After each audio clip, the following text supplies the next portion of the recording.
Sagi Vice President Long ito China ni Sabyan Doli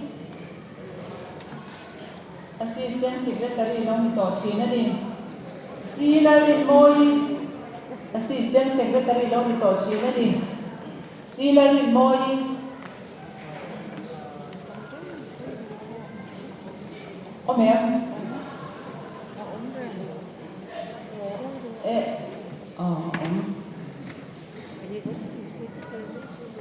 Jadi sangkungi Treasurer le Assistant Secretary Long ito China ni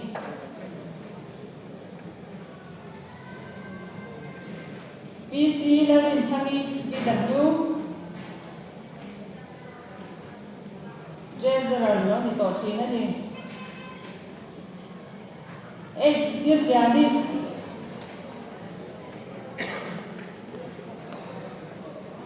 Sir Diani President Long ito China ni Vice President po Long ito po China ni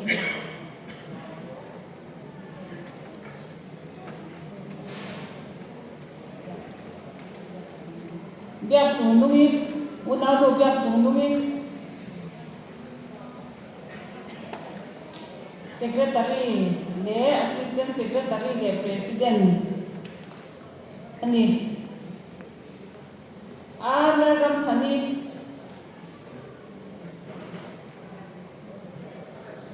Assistant Secretary le Treasurer Long ito China ni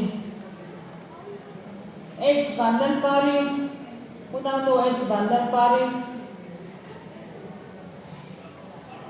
Treasurer le President le Vice President Long ito China ni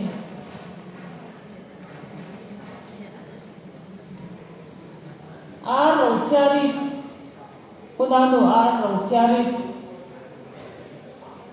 President Long ito China ni Unado biak sangi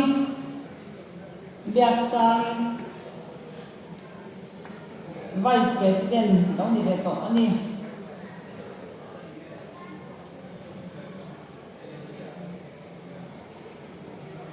le ikan tan theye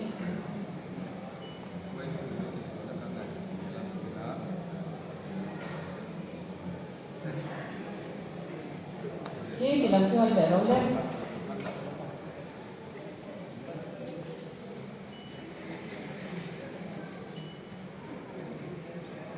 le làm mình đi xem sắc tu te anh lo me